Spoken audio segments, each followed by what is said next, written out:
കേൾക്കുമ്പോൾ നിസ്സാരമെന്ന് ചിലർക്ക് തോന്നാം. പക്ഷേ ചിലപ്പോൾ അത് മറ്റുള്ളവർക്കതൊരു വലിയ കാര്യമായിരിക്കും. പറഞ്ഞു വരുന്നത്, കഴിഞ്ഞ ദിവസം ഒരു സുഹൃത്തിൻ്റെ സൈക്കിൾ താന്നൂരിൽ വെച്ച് കാണാതെ പോയി. അദ്ദേഹം അട്ടത്തോട് സ്വദേശിയായ വ്യക്തിയാണ്. താന്നൂരിൽ വരെ സൈക്കിളിൽ വന്ന് അദ്ദേഹത്തിൻ്റെ ജോലിസ്ഥലമായ ചമ്രവട്ടത്തേക്ക് ജോലിക്ക് പോവുകയും രാത്രി 10 മണി 11 മണിക്ക് തിരിച്ചു വന്ന് ആ സൈക്കിളിലാണ് അദ്ദേഹം അട്ടത്തോട് അദ്ദേഹത്തിൻ്റെ വീട്ടിലേക്ക് തിരിച്ചെത്തുകയും ചെയ്യുന്നത്. അപ്പോൾ ഇത് പറഞ്ഞു വരുന്നത്, ഒരു സൈക്കിൾ നഷ്ടമാവുകയും ആ സൈക്കിൾ എടുത്തു പോയ വ്യക്തിക്ക് തിരിച്ചറിവുണ്ടാവുകയോ അല്ലെങ്കിൽ അറിയുന്ന ആളുകൾ അതെന്ത് ചെയ്യുക, തിരുത്തപ്പെടുകയോ ചെയ്യാൻ വേണ്ടി കൂടിയാണ് ഞാൻ ഈ വീഡിയോ ചെയ്യുന്നത്. അദ്ദേഹം വളരെ ഒരു പാവപ്പെട്ട ഒരു വ്യക്തിയാണ്. വളരെ വളരെ വളരെ പാവപ്പെട്ട ഒരു വ്യക്തിയാണ്. അദ്ദേഹത്തിൻ്റെ ജോലിയൊക്കെ ഞാനിവിടെ പരിചയപ്പെടുത്തുകയാണ്. അദ്ദേഹത്തെ കൂടി ഞാൻ പരിചയപ്പെടുത്തുന്നുണ്ട്.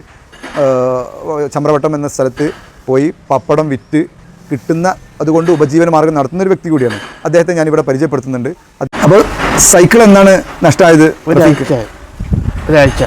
എങ്ങനെയാണ് അതൊന്ന് പറയുമോ? അത് ഒരു 1:30 നിർത്തിട്ട് പോയതാണ്. ഉച്ചക്ക് 1:30 മണിക്ക്.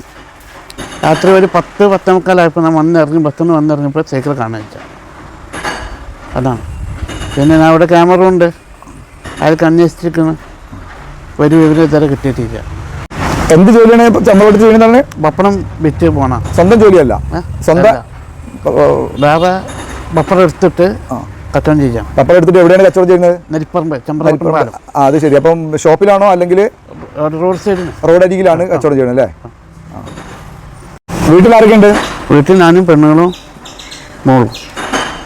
വീടിൻ്റെ അവസ്ഥ ഒക്കെ എങ്ങനെയാണ്? ചെറിയ ഒരു വീടാണ്, വയ്യുണ്ട്, അതന്നെ. പിന്നെ ലോൺ എടുത്തിട്ടാണ് പണി ഇതാക്കിയിരിക്കുന്നത്. വീട് പണി കഴിച്ചിരിക്കുന്നത് പുറത്ത്. ഇദ്ദേഹത്തിൻ്റെ സ്ഥലം വരുന്നത് അട്ടത്തോട് ഭാഗത്താണ്.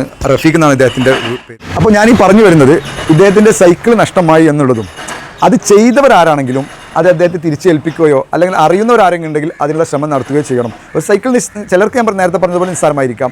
വളരെ പാവപ്പെട്ട ഒരു മനുഷ്യൻ്റെ ഒരു ജീവിത മാർഗവും അദ്ദേഹത്തിൻ്റെ കാഴ്ചക്കുറവൊക്കെ ഉള്ള ഒരു മനുഷ്യൻ കൂടിയാണ്. റോഡരികിൽ പപ്പടമൊക്കെ വിറ്റ് വളരെ തുച്ഛമായ വരുമാന മാർഗ്ഗത്തിലൂടെ ജീവിക്കുന്ന ഒരു മനുഷ്യൻ്റെ നിസ്സഹായാവസ്ഥയാണ്. അദ്ദേഹം ഇങ്ങനെ സൂചിപ്പിച്ചപ്പോൾ ഇങ്ങനൊരു വീഡിയോ ചെയ്യേണ്ടി വന്ന്, അതുകൊണ്ട് നിങ്ങൾ അറിയുന്നവരുണ്ടെങ്കിൽ അതിൽ നിന്ന് അദ്ദേഹത്തെ സഹായിക്കണമെന്ന് കൂടി ഓർമ്മപ്പെടുത്തുകയാണ്.